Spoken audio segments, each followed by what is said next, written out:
एक नए वीडियो के साथ। इस वीडियो में मैं आपको ग्रामर के कुछ पॉइंट्स बताऊंगा। पहले मैं अपने बारे में कुछ बताऊं आपको कि मैं मनोज 15 वर्षों से अंग्रेजी पढ़ाता आ रहा हूँ। मेरे पढ़ाए हुए छात्र अलग अलग फील्ड में अच्छा कर रहे हैं।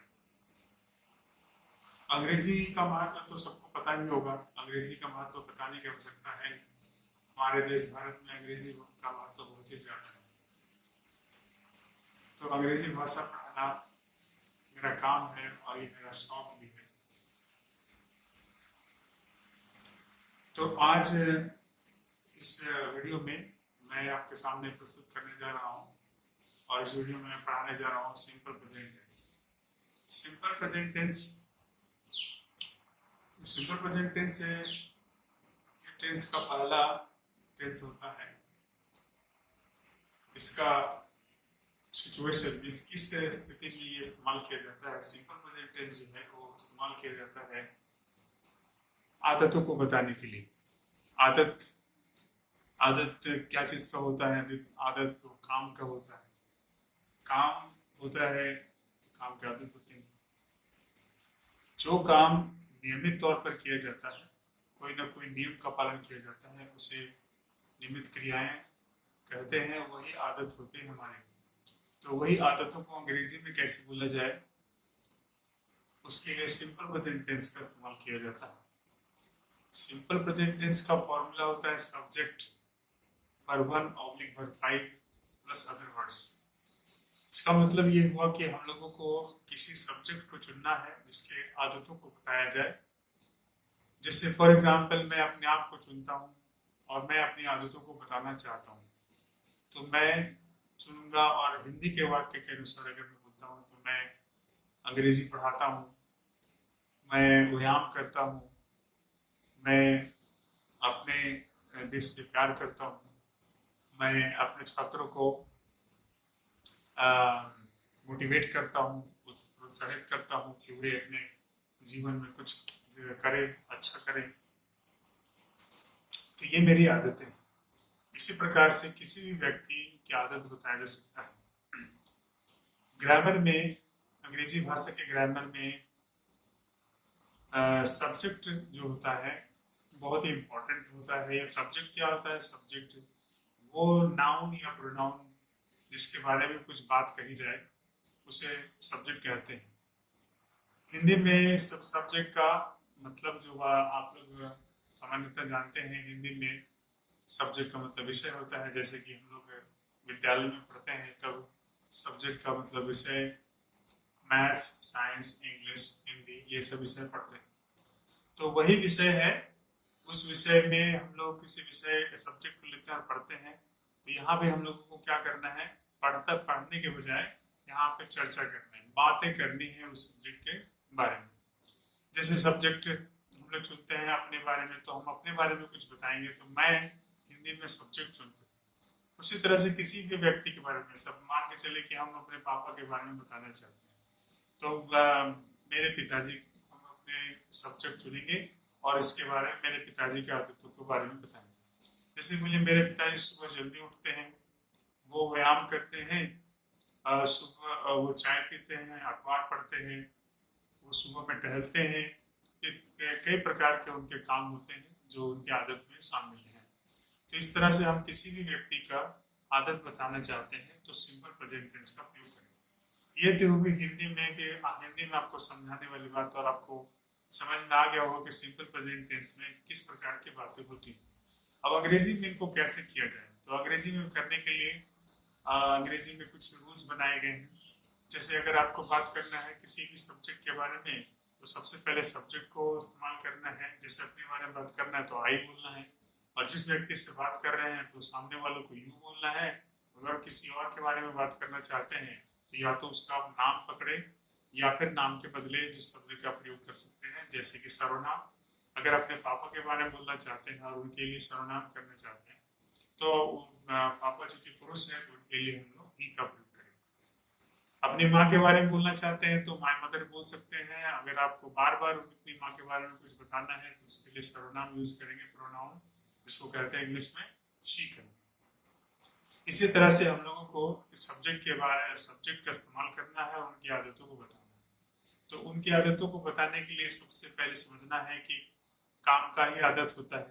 तो आप काम का लिस्ट बनाएंगे, जैसे खाना पीना, हंसना रोना, चलना दौड़ना, बेचना खरीदना, लेना देना, उठना बैठना, बात करना, नहाना, बहुत सारे काम हैं। इन कामों को देखें और देखें कि ये काम आपकी जिंदगी में शामिल है, आप उसको करते हो, आप उसको दोहराते हो, चाहे वो नियमित रूप से हो चाहे वो अनियमित रूप से हो। कहने का मतलब है किसी न किसी प्रकार से वो दोहराया जाए। अगर वो दोहराया जाता है तो वो सिंपल प्रेजेंट टेंस से आप उसको अंग्रेजी में बोल सकते हैं। और पसंद वाली चीजें भी आप सिंपल प्रेजेंट टेंस से बोलते हैं। जो आपका स्वभाव होता है, वो स्वभाव वाला चीज को भी आप सिंपल प्रेजेंट टेंस से बोल सकते हैं। चलिए इसका उदाहरण कुछ लेते हैं। अच्छा, सिंपल प्रेजेंट टेंस को बनाने के लिए इसमें जो फॉर्मूला मैंने बताया कि सबसे पहले सब्जेक्ट होता है, उसके बाद वर्ब होता है, वर्ब का पहला रूप या पांचवा रूप। वर्ब का पहला रूप जैसे रीड है, उसका पांचवा रूप रीड्स होता है। अगर लिखने की बात करें तो राइट पहला रूप होता है और राइट्स जो इसका पांचवा रूप होता है। तो इसी तरह से हम लोगों को सब्जेक्ट वर्ब का चुनाव करना है। वर्ब 1 या वर्ब 5 का ये सब्जेक्ट के अनुसार होता है। अगर हम लोग बात करना चाहते हैं किसी ऐसे व्यक्ति के बारे में जो तीसरा, दो लोग जो बात करते हैं तो एक बोलने वाला व्यक्ति होता है, एक सुनने वाला व्यक्ति होता है। बोलने वाला व्यक्ति पहला व्यक्ति कहलाता है, जिसको फर्स्ट पर्सन कहते हैं इंग्लिश में। और सुनने वाला व्यक्ति जिससे बोला जा रहा है उसको दूसरा व्यक्ति यानी कि सेकेंड पर्सन इंग्लिश में कहा जाता है। ये दोनों जब किसी और के बारे में बात करते हैं तो वो व्यक्ति थर्ड पर्सन यानी कि तीसरा व्यक्ति कहलाता है। तो जैसे हम अगर कविता के बारे में बात करेंगे तो कविता यहाँ पे हमारा थर्ड पर्सन हो जाएगा। और संख्या भी देखा जाता है अंग्रेजी भाषा में, संख्या अगर एक हो तो सिंगुलर नंबर कहलाता है, और संख्या अगर एक से अधिक हो तो प्लूरल नंबर कहलाता है। तो यहाँ पे कविता को हमने चुना है सब्जेक्ट के रूप में। हम लोग बताना चाहते हैं कविता के बारे में और कविता की आदतों के बारे में। तो कविता हमारे सब्जेक्ट हो गई, जो कि थर्ड पर्सन सिंगुलर नंबर है। और third person singular number subject के साथ वर्ब 5 का प्रयोग किया जाता है। और इस प्रकार से हम लोग थर्ड पर्सन सिंगुलर नंबर को आदतों को बताने के लिए वर्ब 5 का प्रयोग करेंगे। अब सवाल उठता है कि वर्ब 5 क्या है। तो ये बहुत ही कॉमन सी बात है, सभी किताबों में दिया रहता है कि वर्ब 5 जो होता है वो वर्ब में एस या ईएस सफिक्स जोड़ा जाने वाला वर्ब होता है। अगर रीड अगर वर्ब है तो उसका वर्ब 5 रीड्स होता है। टेक अगर वर्ब है तो उसका वर्ब 5 टेक्स होता है। डांस अगर वर्ब है तो उसका वर्ब डांसेस होता है। टीच अगर वर्ब है तो उसका वर्ब 5 टीचर्स होता है। तो चलिए हम लोग यहाँ पे कविता के बारे में बात करते हैं, कविता की आदतों को बताते हैं। मान के चले कि कविता का आदत अंग्रेजी बोलने का है, तो हम लोग अंग्रेजी बनाएंगे और उसका इंग्लिश करेंगे। तो कविता स्पीक्स इंग्लिश, कविता यहाँ पे सब्जेक्ट है और उसके वर्ब जो है वो स्पीक्स किया है। और ऑब्जेक्ट क्या है, कविता जो काम करती है वो है बोलने का। तो क्या बोलती है, तो जो बोलने का काम जिस चीज पर होता है उसको ऑब्जेक्ट कहेंगे बोलने का। इसी प्रकार से अगर कोई दूसरा काम है, अगर खाना खेलने का आदत है, सपोज मान के चले कि खेलने का आदत है, तो कविता प्लेज, ये खेलती क्या है, तो लूडो खेलती है, तो कविता प्लेज लूडो। तो यहाँ पे लूडो जो है वो ऑब्जेक्ट होगा, क्योंकि ऑब्जेक्ट वो शब्द होता है, वो नाउन या प्रोनाउन होता है जो किसी काम को रिसीव करता है, यानी कि अपने ऊपर होने देता है, और यूं कहें कि वो काम से प्रभावित होता है। तो जो भी नाउन और प्रोनाउन किसी काम से प्रभावित हो, इसका मतलब वो अपने ऊपर उस काम को होने दे, तो उसको उस काम का, उस नाउन और प्रोनाउन को उस काम का ऑब्जेक्ट कहा जाता है। इस तरह से हम लोग ऑब्जेक्ट भी समझ में आ गए। तो हम लोग यहाँ पे 3 टर्म को बहुत ही विशेष समझना है, subject verb object. Simple present tense में हम लोग जो फॉर्मूला इस्तेमाल करेंगे, सब्जेक्ट करेंगे, वर्ब करेंगे, ऑब्जेक्ट करेंगे, और उसके अलावा भी कोई अगर टर्म आता है तो वो कॉम्प्लीमेंट कहलाता है। तो सिंपल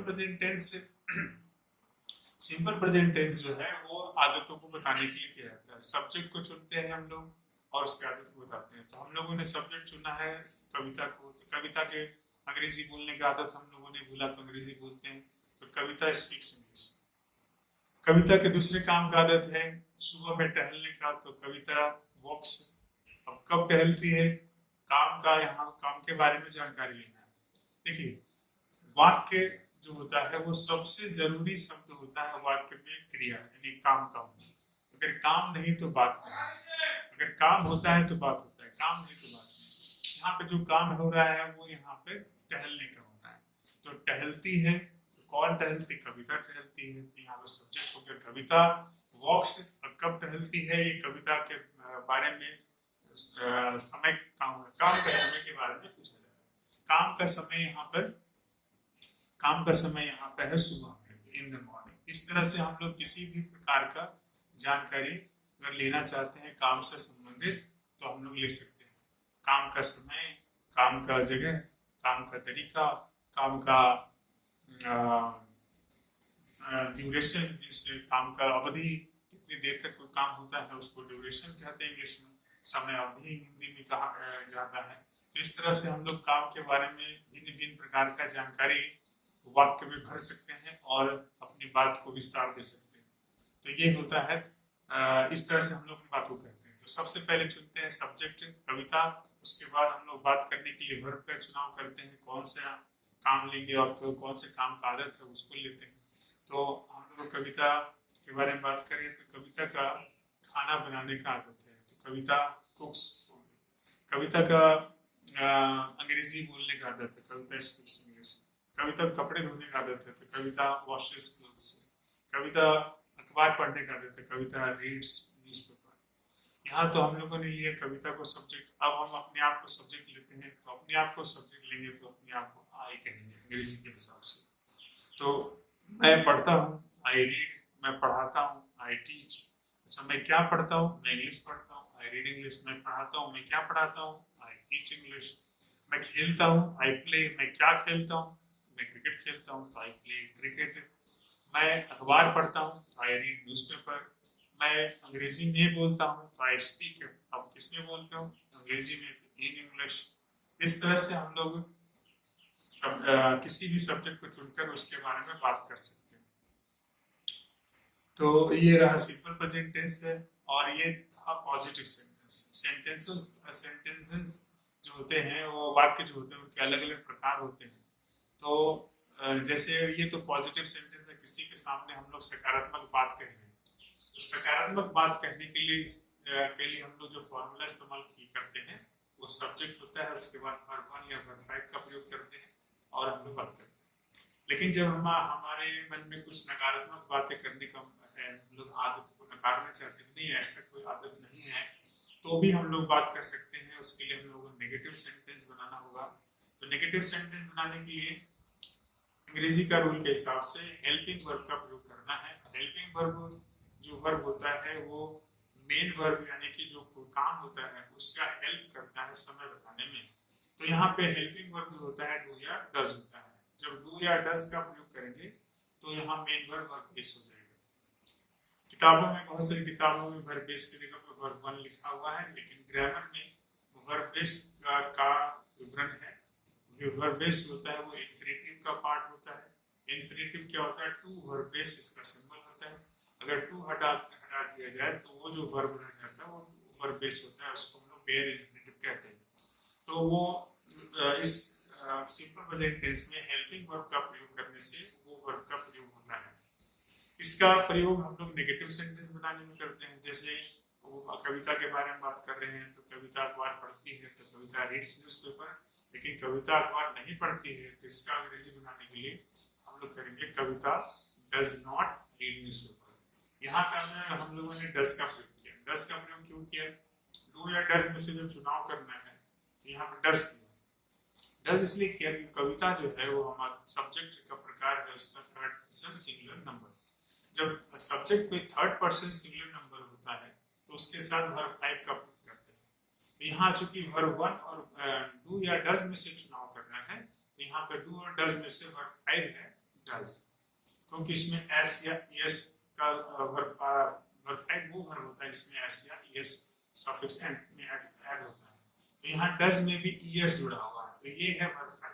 तो यहाँ पे डज का प्रयोग करेंगे, क्योंकि सब्जेक्ट यहाँ पे थर्ड पर्सन सिंगुलर नंबर है।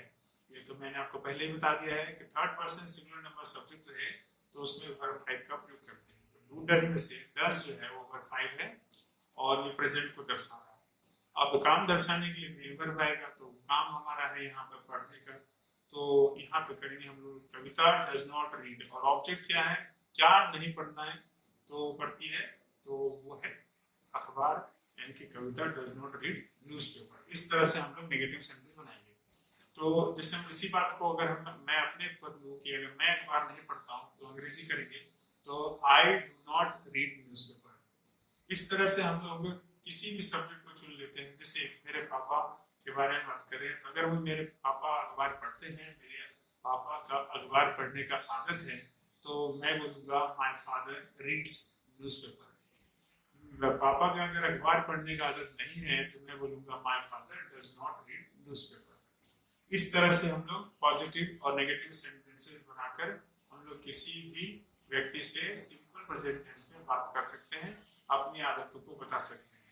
सकारात्मक आदत बतानी हो तो पॉजिटिव सेंटेंस बनाएंगे, और नकारात्मक बात करनी हो तो नेगेटिव सेंटेंस बनाएंगे। बहुत ही सरल है। अब इसका अभ्यास करने की जरूरत है। अगर आपको बात करना है तो अलग अलग प्रकार के सब्जेक्ट चुनिए और उसके बाद उसके बारे में बात कीजिए। बात करने के लिए वर्ब का जरूरी है, इसीलिए वर्ब का लिस्ट आपके पास होना चाहिए सारे काम का। हिंदी में अगर काम मिले, पढ़ना लिखना खाना पीना हंसना रोना चलना बोलना बेचना खरीदना लेना देना, तो आप ये सब काम का अंग्रेजी जाने और उसका वर्ब फाइव और 5 रूप इसमें एस यूज करता है, उसका प्रयोग करना। ये बहुत ही सरल सेंटेंस है और इसका बहुत ही ज्यादा प्रयोग होता है बात करने के दौरान, क्योंकि हम लोग एक दूसरे से बहुत कई बार बात करते हैं, महिलाएं एक दूसरे से बात करती हैं तो ज्यादातर एक दूसरे के आदतों को बताती हैं कि पड़ोस में ये व्यक्ति जो है ऐसा करता है वो ऐसा करता है। तो आदत बताने के लिए बात में आदत बताया जाना बहुत ही कॉमन है। इसे अंग्रेजी में अगर आपको किसी को अपनी आदत बतानी है तो सिंपल प्रेजेंट टेंस का प्रयोग करें, और अगर अभ्यास करेंगे तो बहुत अच्छे से आप इसका कर सकते हैं। तो इस वीडियो में मैं इतना ही रखता हूँ। ये वीडियो बहुत लंबा हो चला है, लगभग 17 मिनट करीब हो चुका है, तो मैं इस वीडियो में आज इतना ही रखूंगा। और जाने से पहले मैं आपसे गुजारिश करूंगा कि अगर आपको मेरा ये वीडियो अच्छा लगे तो आप हमारे चैनल को सब्सक्राइब करें और बेल आइकन को भी प्रेस कर दें, ताकि जो नया वीडियो मैं जब कभी भी अपलोड करूँ यूट्यूब पर तो आपको उसका नोटिफिकेशन मिल जाए और समय पे आप उस वीडियो को देख सकें और सीख सकें। तो आज के लिए इतना ही। अगले वीडियो में मैं किसी और टॉपिक के साथ आपके सामने प्रस्तुत हो रहूंगा। This is Manoj signing off. Thank you very much.